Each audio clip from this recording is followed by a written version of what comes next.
Om Awignam Astu Namo Sidam, Om Swastiastu, Pujastuti Angayu Bagyo, Konjo Wonten Ngarsaning Ida Sang Yang Widiwasa, Tuhan Yang Maha Esa, Tuhan Yang Maha Belas Kasih, dan Tuhan Pemberi Anugerah. Untuk mengawali kegiatan pembelajaran pada pertemuan kali ini, silakan dipersiapkan buku materi pelajarannya atau dengan menyimak video yang Pak Eka buat ini. Untuk berikutnya, mari berdoa terlebih dahulu. Silakan berdoa, yaitu dengan melaksanakan Gayatri Mantra, dilanjut dengan mantra guru, memohon kepada Ida Sang Yang Widiwasa agar diberikan kelancaran dan kemudahan di dalam kita melaksanakan kegiatan pembelajaran di masa pandemi ini. Berdoa dimulai.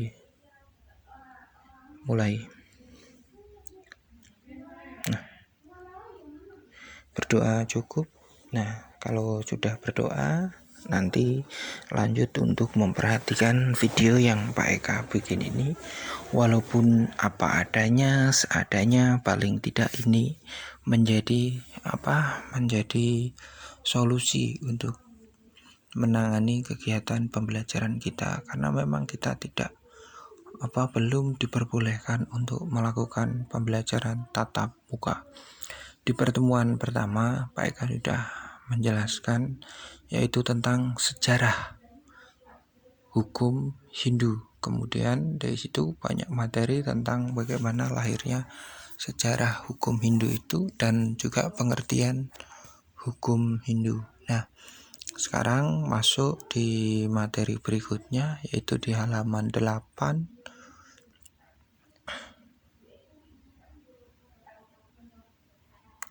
Yaitu tentang sumber hukum Hindu. Ini diawali dari kutipan sloka diambil dari Manawa Dharma Sastra bab 2 sloka 10. Sercitu Weda Wijneyo Dharma Sastram Tuwai Semerti Te Sarwa Tesya Mimamsya Tapyam Dharmo Hi Nirbabau. Yang dimaksud dengan Sruti adalah Weda, dan dengan Semerti itu adalah Dharma Sastra. Kedua macam pustaka suci ini tidak boleh diragukan kebenaran ajarannya, karena keduanya itulah sumber dharma. Nah, ini berdasarkan keterangan dari Manawa Dharma Sastra bab 2 sloka 10.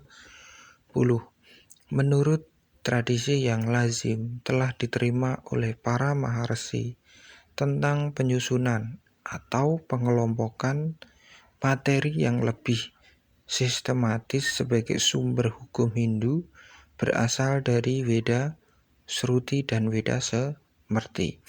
Weda Sruti adalah kitab suci Hindu yang berasal dari wahyu Ida Sang Yang Widiwasa, Tuhan Yang Maha Esa, yang didengar langsung oleh para maharsi, yang isinya patut dipedomani dan dilaksanakan oleh umat sedharma. Weda Semerti adalah kitab suci Hindu yang ditulis oleh para maharsi berdasarkan ingatan yang bersumber dari wahyu Ida Sang Yang Widiwasa, Tuhan Yang Maha Esa, yang isinya patut juga dipedomani dan dilaksanakan oleh umat sedharma. Weda Semerti sebagai sumber hukum Hindu dapat kita kelompokkan menjadi dua kelompok, yaitu satu, kelompok Wedanga, yaitu batang tubuh Weda berupa Siksa, Vyakarana, Canda, Nirukta, Jyutisa, dan Kalpa. Nah, kemudian kelompok Upa Weda, yaitu terdiri dari Itihasa, Purana, Artasastra, Ayurveda, dan Gandharva Weda. Nah, ini pernah kita pelajari di kelas 10. Nah, Selanjutnya, bagian terpenting dari kelompok Wedangga adalah kalpa yang padat dengan isi hukum Hindu, yaitu Dharma Sastra. Sumber hukum ini membahas aspek kehidupan manusia yang disebut dengan Dharma. Sedangkan sumber hukum Hindu lain yang juga menjadi sumber hukum Hindu adalah dapat dilihat dari berbagai kitab-kitab lain yang telah ditulis yang bersumber pada Weda, diantaranya kitab Sarasamustaya, kitab Suara Jambu, kitab Siwasana, Purwadigama, Purwagama, terus kitab Dewagama atau Kertopati, Kutaramanawa, Adigama, Kertasima, kitab Kertasima Suba, dan kitab Paswara. Dari berbagai jenis kitab di atas memang tidak ada gambaran yang jelas atas saling berhubungan satu dengan yang lainnya. Juga dari semua kitab tersebut memuat berbagai peraturan yang berbeda satu dengan yang lainnya, karena masing-masing kitab tersebut bersumber pada inti pokok peraturan yang ditentukan. Bidang-bidang hukum Hindu sesuai dengan sumber hukum Hindu yang paling terkenal adalah Manawa Dharma Sastra, yang mengambil sumber ajaran Dharma Sastra yang paling tua. Adapun pembagiannya terdiri satu, bidang hukum keagamaan, yaitu bidang ini banyak memuat ajaran-ajaran yang mengatur tentang tata cara keagamaan, yaitu menyangkut tentang antara lain itu kitab hukum agama itu menyangkut bidang diantaranya yaitu 1 atau A, bahwa semua alam semesta ini diciptakan dan dipelihara oleh satu hukum yang disebut Rta atau Dharma. B. Ajaran-ajaran yang diturunkan bersifat anjuran dan larangan yang semuanya mengandung konsekuensi atau akibat atau sanksi. C. Tiap ajaran mengandung sifat relatif, yaitu dapat disesuaikan dengan zaman atau waktu dan di mana tempat dan kedudukan hukum ini dilaksanakan. Dan absolut berarti mengikat dan wajib hukumnya dilaksanakan. D. Pengertian warna dharma berdasarkan pengertian golongan fungsional. Nah, ini menyangkut tentang catur warna ini. Terus selanjutnya yaitu nomor 2, yaitu bidang hukum kemasyarakatan. Bidang ini banyak memuat tentang aturan atau tata cara hidup bermasyarakat satu dengan yang lainnya atau sosial. Dalam bidang ini banyak diatur tentang konsekuensi atau akibat dari sebuah pelanggaran. Kalau kita telusuri lebih jauh, saat ini lebih dikenal dengan hukum perdata dan pidana. Lembaga yang memegang peranan penting yang mengurus tata kemasyarakatan adalah Badan Legislatif, yang menurut hukum Hindu adalah Parisada. Lembaga ini dapat membantu menyelesaikan masalah dengan cara pendekatan perdamaian sebelum nantinya kalau tidak memungkinkan masuk ke pengadilan. Terus bagian hukum Hindu yang ketiga yaitu bidang hukum tata kenegaraan. Bidang ini banyak memuat tentang tata cara bernegara, di mana terjalinnya hubungan warga masyarakat dengan negara sebagai pengatur tata pemerintahan, yang juga menyangkut hubungan dengan bidang keagamaan. Di samping sistem pembagian wilayah administrasi dalam satu negara, hukum ini juga mengatur sistem masyarakat menjadi kelompok-kelompok hukum yang disebut warna, kula, gotra, gana, puga, dan serni. Pembagian ini tidak bersifat kaku karena dapat disesuaikan dengan perkembangan zaman. Nah, kekuasaan yudikatif diletakkan pada tangan seorang raja atau kepala negara. Yudikatif itu kepala pemerintahan.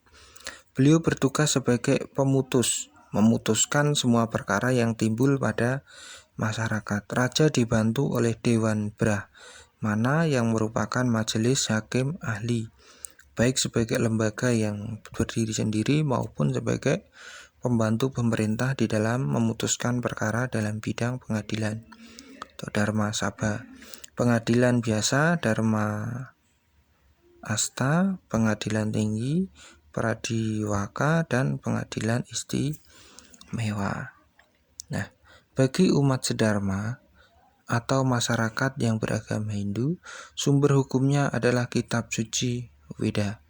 Ketentuan mengenai Weda sebagai sumber hukum Hindu dinyatakan dengan tegas di dalam berbagai jenis kitab suci Weda Shruti.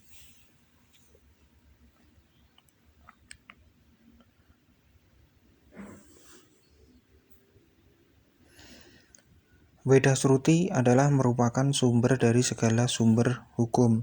Semerti bersumber pada kitab Shruti. Baik Shruti maupun Semerti, keduanya adalah merupakan sumber hukum Hindu. Kedudukan Semerti sebagai sumber hukum Hindu sama kuatnya dengan Semerti. Semerti sebagai sumber hukum Hindu lebih populer dengan istilah Manu Semerti Dharma Sastra.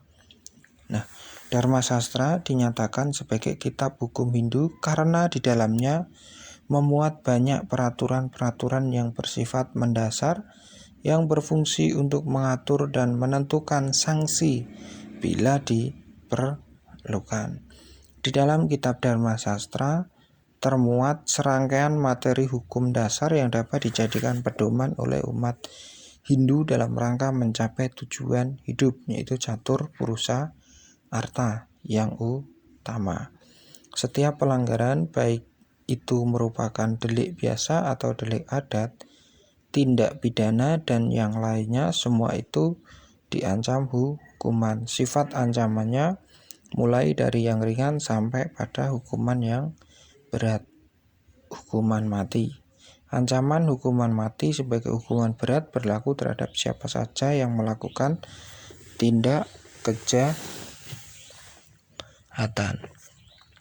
Menurut Dharma Sastra atau Manu Semerti adalah kitab hukum yang telah tersusun secara teratur dan sistematis. Kitab ini terbagi menjadi 12 bab atau adhyaya. Bila kita mempelajari kitab hukum Hindu, maka banyak kita menemukan pokok-pokok pikiran yang berkaitan dengan titel hukum. Hal ini menunjukkan bahwa hukum Hindu mengalami proses perkembangan. Adapun pokok-pokok pikiran yang terdapat dalam hukum Hindu antara lain, kitab hukum Hindu yang pertama dikenal adalah Dharma Sastra. Ada 3 penulis yang terkenal terkait dengan keberadaan kitab Dharma Sastra. Di antaranya adalah berikut. Gautama adalah penulis kitab Dharma Sastra yang karya hukumnya lebih menekankan pembahasan aspek hukum dalam rangkaian peletakan dasar tentang fungsi dan tugas raja sebagai pemegang dharma. Pada dasarnya, beliau membahas tentang pokok-pokok hukum pidana dan hukum perdata. Yang kedua adalah Apastamba, adalah penulis kitab Dharma Sastra yang karya hukumnya lebih menekankan pembahasan tentang pokok-pokok materi Vyavaharapada dengan beberapa masalah yang belum dibahas dalam kitab Gautama, seperti mengenai hukum perzinahan, hukuman karena membunuh diri, hukuman karena melanggar dharma, hukum yang timbul karena sengketa antara buruh dengan majikan, dan hukum yang timbul karena penyalahgunaan hak milik. Nah, ini. Terus bagian yang ketiga yaitu Baudayana adalah penulis kitab Dharma Sastra yang karya hukumnya lebih menekankan pembahasan tentang pokok-pokok hukum seperti hukum mengenai bela diri, penghukuman karena seorang Brahmana, penghukuman atas golongan rendah pembunuh Brahmana, dan penghukuman atas pembunuhan yang dilakukan terhadap ternak orang lain. Nah, Dharma Sastra adalah kitab hukum Hindu. Selain Dharma Sastra, ada beberapa penulis kitab Dharma Sastra yang patut kita ketahui karya sastranya di bidang hukum Hindu seperti Wisnu, Manu, Yajnavalkya. Manu adalah penulis kitab Dharma Sastra yang terkenal. Manu sebagai penulis Dharma Sastra berbicara tentang hukum Hindu untuk mewakili karyanya sendiri. Kitab Dharma Sastra karya Manu menjadi sumber hukum Hindu berlaku dan memiliki pengaruh yang sangat luas termasuk Indonesia. Hal ini dapat kita ketahui dari pokok-pokok ajaran yang banyak kita jumpai dalam berbagai lontar yang ada seperti di Bali. Sedangkan Yajnavalkya menjadi terkenal di bidang penulisan Dharma Sastra sebagai sumber hukum Hindu karena mewakili salah satu mazhab hukum yang berkembang dalam hukum Hindu. Di antara mazhab-mazhab tersebut yang ada ini adalah Witaksara, Dayabhaga, dan Yajnavalkya. Nah, menurut Dharma Sastra yang ditulis oleh Manu, keberadaan titel hukum atau Vyavaharapada dibedakan jenisnya menjadi 18 antara lain. Nah, ini ada 18 bagian, yaitu Rinadana, yaitu ketentuan tentang tidak membayar hutang.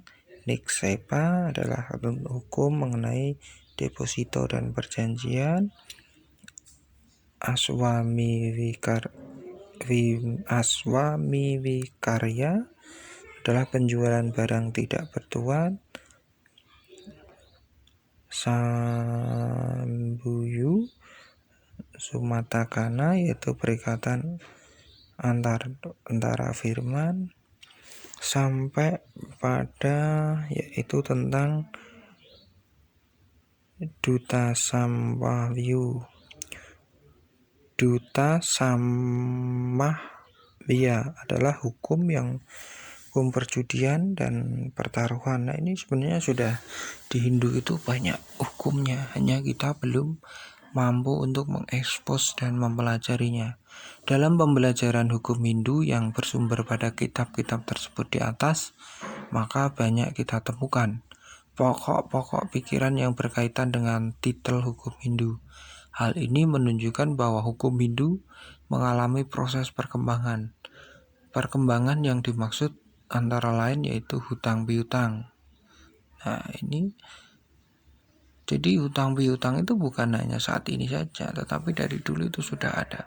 Dalam kitab Manawa Dharma Sastra bab 8 sloka 49, Manu menyatakan bahwa seseorang kreditur dapat menuntut atau memperoleh piutangnya dari debitur melalui persuasif moral, keputusan pengadilan, melalui upaya akal, melalui cara puasa di pintu masuk tanah rumah debitur, dan yang akhirnya dengan cara kekerasan. Yang terpenting dari hukum utang piutang ini adalah ketentuannya mengenai kebolehan menaikkan bunga sebagai hak yang dapat dituntut oleh kreditur atas piutang yang diberikan kepada debitur. Selain disebutkan bahwa hutang seseorang debitur jatuh kepada ahli warisnya. Apabila debitur meninggal dunia sebelum sempat melunasi hutangnya, maka ahli waris bersangkutan berkewajiban melunasinya. Nah, ini dengan deposito yaitu Niksepa, Resi Gautama mulai mengajarkan tentang hukum yang berkaitan dengan masalah hukum Niksepa atau deposito. Ajarannya diikuti oleh Resi Narada dan Resi Yajnavalkya.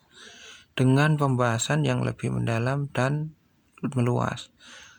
Baik Resi Narada maupun Resi Yajnavalkya membedakan ajaran hukum Niksepa menjadi beberapa jenis bentuk deposito, diantaranya Yasita, Ayasita, Anvahita, dan Nyasa. Nah, selanjutnya yaitu penjualan barang tidak bertuan, Aswamiwikraya, yaitu penjelasan tentang permasalahan hukum penjualan barang tidak bertuan tidak dijumpai di dalam kitab hukum karya Resi Gautama.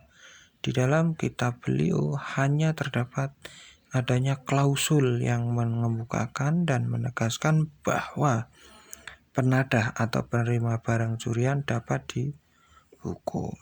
Dengan demikian, orang yang membeli barang curian dapat dihukum. Pernyataan ini dipertegas dan diperluas kembali oleh Resi Yajnavalkya yang dalam bukunya menyebutkan bahwa baik pembeli maupun penjual dapat dituntut melalui hukum. Oleh karena itu, ia harus dapat membuktikan bahwa benda ini adalah haknya yang sah. Nah, ini berarti bahwa saat ini telah ada dan dibuatkan aturan pemanfaatan dan pembuktian bahwa barang itu bertuan atau barang tidak bertuan. Nah, ini ajaran hukum ini sebenarnya Hindu sudah memilikinya. Nah, sekarang yaitu persekutuan atau Sambaya Samutana, persekutuan antara firman dalam bidang hukum dagang menurut hukum Hindu baru pertama kali kita jumpai dalam kitab Dharma Sastra karya Resi Wisnu. Premi atau keuntungan atau upah yang diterima oleh para anggota harus berbanding sama menurut aturan. Berdasarkan pertumbuhan kesadaran hukum masyarakat, lembaga itu mungkin sudah berkembang sebelum Resi Manu dan mencapai bentuknya pada zaman Resi Manu. Ajaran ini selanjutnya dikembangkan oleh Resi Yajnavalkya, Resi Narada, dan Resi Brihaspati. Dana atau pemberian. Dana atau pemberian baik berdasarkan agama maupun tidak berdasarkan agama dikenal dengan titel data pradanika atau juga disebut sanapakarma yang artinya menghadiahkan atau penuntutan atas pemberian. Menurut agama Hindu, berbuat dana merupakan kewajiban yang terpuji dan diatur berdasarkan ajaran agama dan kepercayaan masyarakat. Bentuk pemberian yang pertama kita jumpai adalah bentuk daksina, yaitu semacam pemberian sebagai upah kepada pendeta atau brahmana yang melakukan upacara orang lain.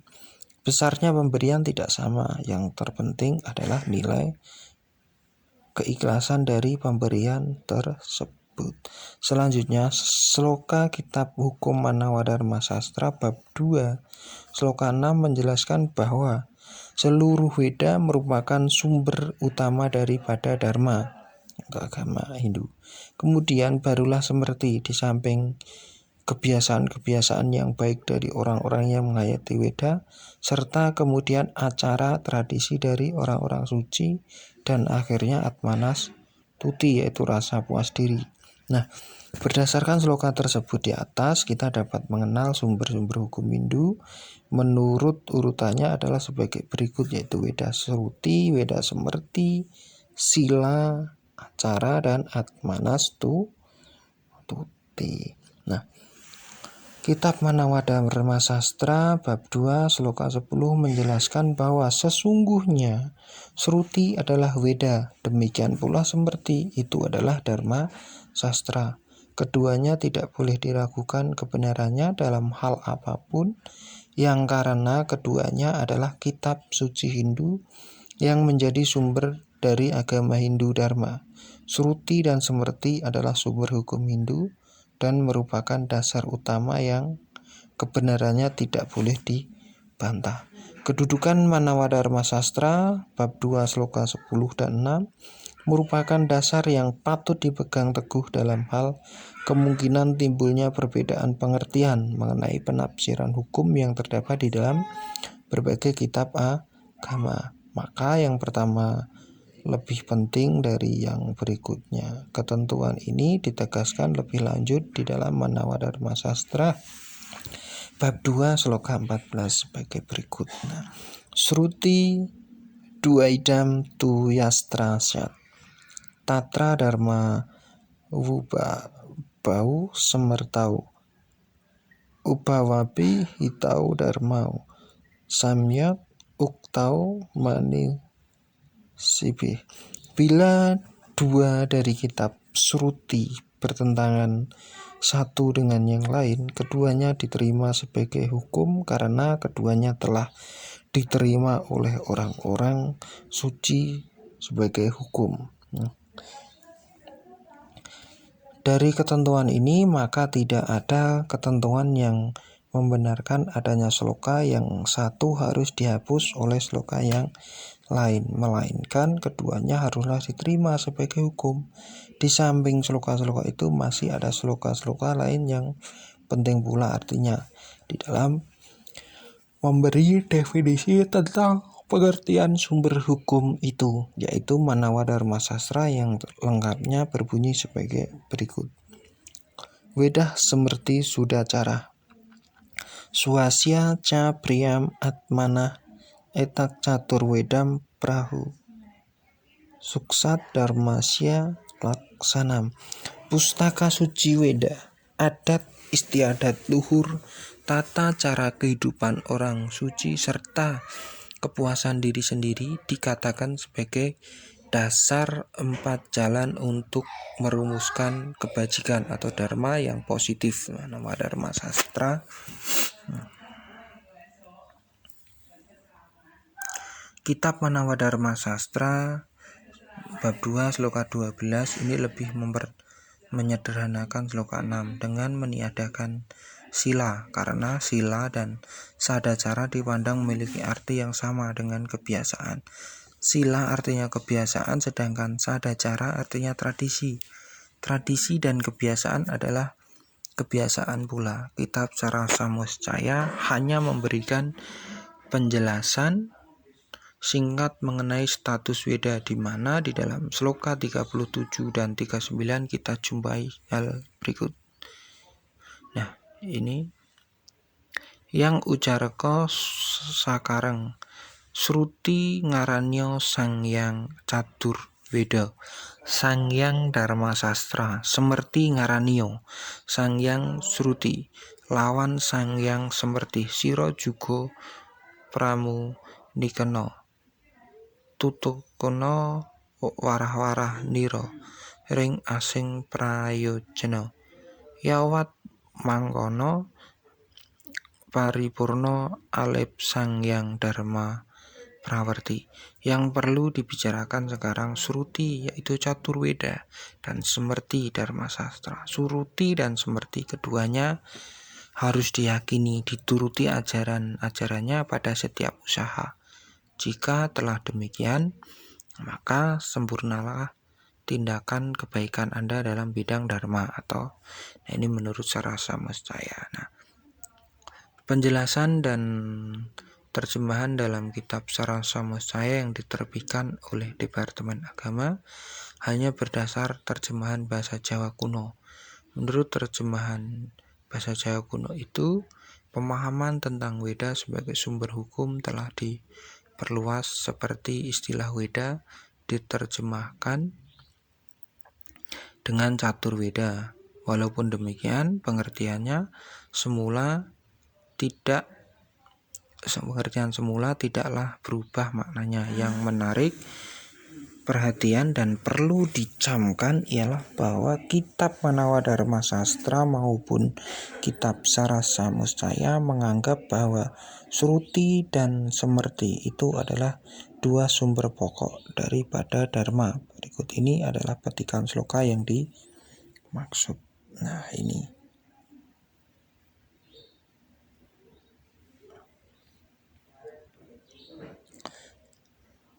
Nah, Weda hendaklah dipelajari dengan sempurna dengan jalan mempelajari Itiasa dan Purana, sebab Weda itu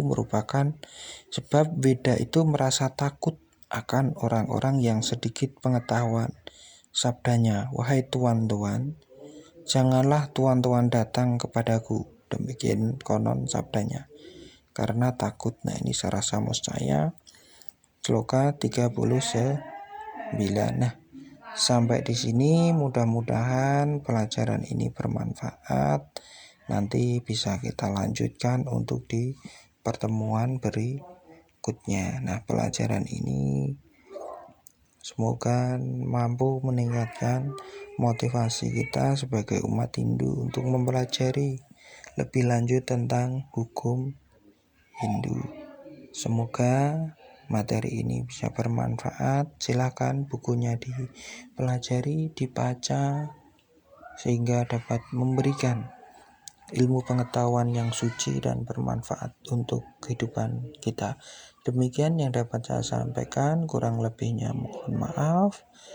Maka kita akhiri atau kita tutup dengan Parama Shanti. Om Shanti, Shanti, Shanti, Om.